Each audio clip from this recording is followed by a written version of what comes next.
The other thing I wanted to talk about was Airbnb compared to, say, using booking.com, which is like a conventional hotel booking service.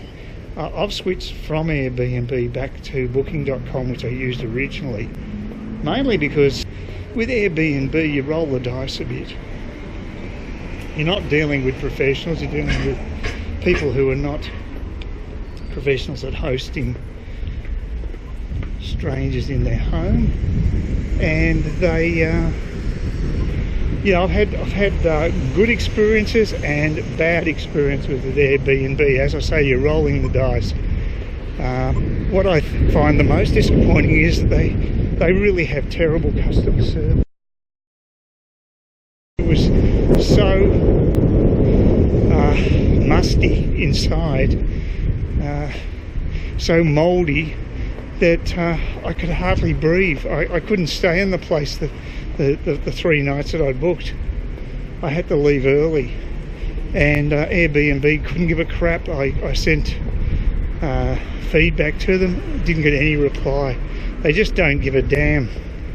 And as far as I'm concerned, if you get no support from a place like that, they just want to make money. Basically, they're greedy bastards. They just want to fill their coffers. You just got to be lucky that you have a decent host. And I have had some decent hosts, and I've had some good places.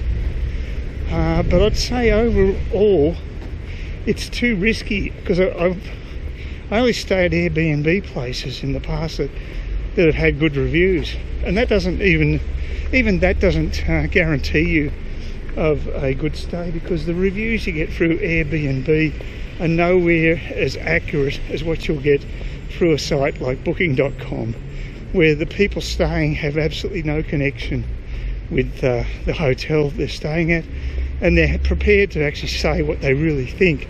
If they don't like a place, they will say it, because there's no emotional connection between them. But if you have a host through Airbnb, it's a more personalised situation, and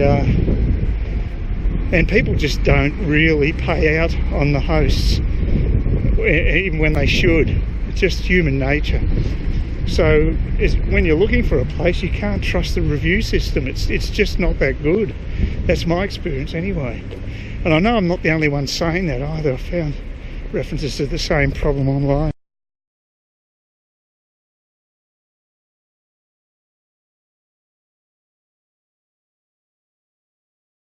So now for me, I just don't think Airbnb is a reasonable option. You save a little bit of money maybe, but that's not necessarily guaranteed.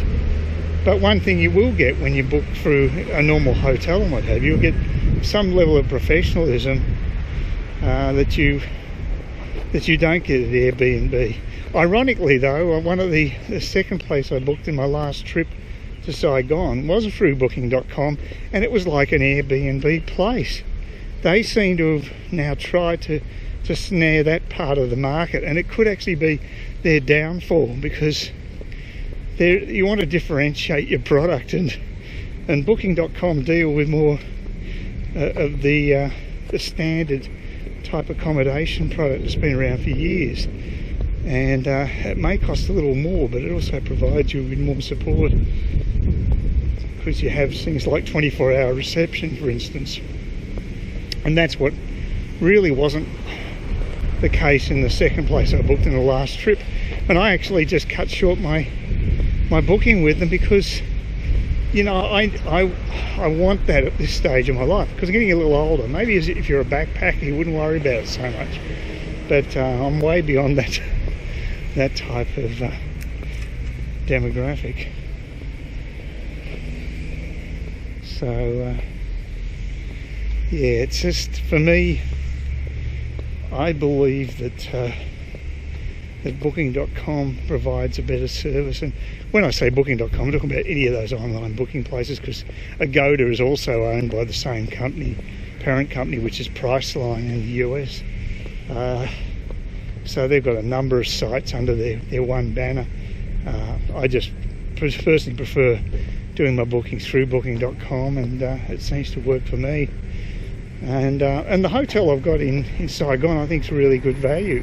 It's in a great location, and it's not the cheapest you'll find over there, that's for sure, but because it's in such a good location, it's worth paying a premium. And when I say a premium, I'm still only talking about $40 Australian a night for one of their mid-range rooms, not the bottom room, but a sort of a mid-range room.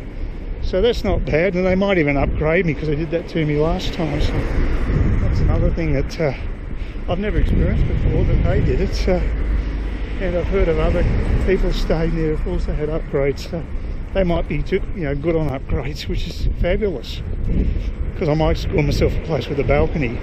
If I don't, I will get a balcony on the places I booked in Da Nang and Hoi An.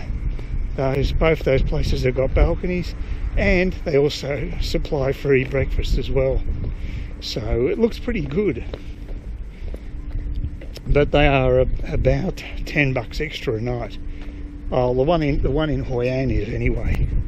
And that's one that doesn't have reviews, so I'm taking a bit of a risk there too. But at least with a mob like booking.com, if you contact them, you've got an issue like I did have with that second booking, they will email you back, and you'll get proper customer service at least. And that's where Airbnb is absolutely hopeless, in my opinion. You just don't give a crap about you, basically. When I say, I told them it was that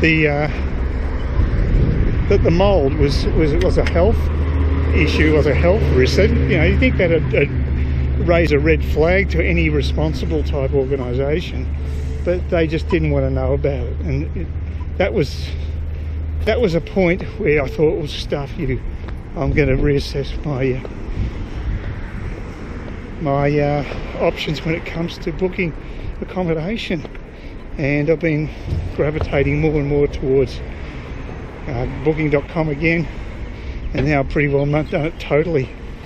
If you want to get, say, an apartment in a place like Saigon, you can get probably some good deals through Airbnb, but if you're staying there long term, you might as well just go and check out places that are advertised and locally, and you'll find much better deals, especially if you're prepared to get outside of District 1, which is an expensive area, and that's where I'm going to be staying, in District 1.